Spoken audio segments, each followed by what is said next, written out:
Ayan, good morning mga Diyas. So balik hapon, in-install natin itong EDB 160 ng auxiliary light na mini driving light, pero mamahalin ito. At yung sa kanyang busina, dual contact, yung sa stock horn at loud horn. So in-install natin kahapon. Bali isang araw natin install ito. Sa kadilianan, umabot sa ngayong umaga dahil dun sa fuse, lumuwag pala yung kanyang fuse. At ito sa kanyang bracket, dito lang natin lagay yan. Sa gusto mapagawa, punta lang kayo dito sa Saminford Motor Parts kapag kayo ay magpakabit ng mini driving light with dual contact horn, stock horn with loud horn. Ayan. So try natin. Dito natin lagay yung kanyang switch sa dual contact horn, yung stock horn at loud horn. So try muna natin sa mini driving light. So bali dito, baliktad lang yung kanyang sa mini driving light. So mas maganda sana kung patayo yung kanyang position dito. Ayan. So pero okay naman ito. Ayan. Try natin ito. Ayan yung ilaw niya. Yung low niya, ginawan lang ng white. At yung sa high, yellow. Ayan. Tapos busina natin. Stock horn muna, stock. Yan yung kanyang stock horn.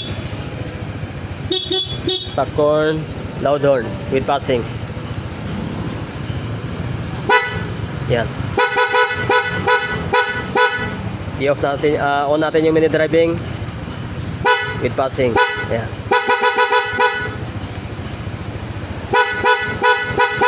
Tapos naka-off, passing pa rin. Ayan.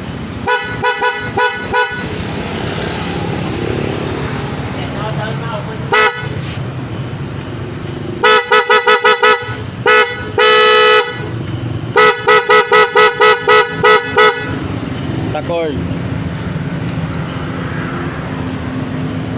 Bali sa stock horn, wala lang siyang passing.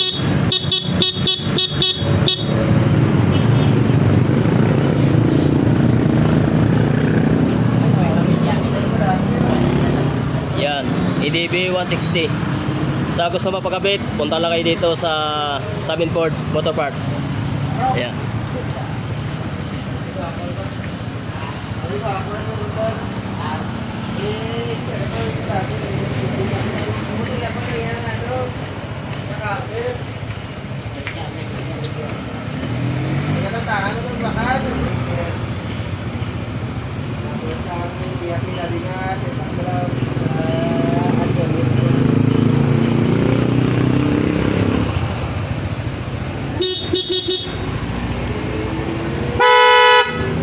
Yan, goods.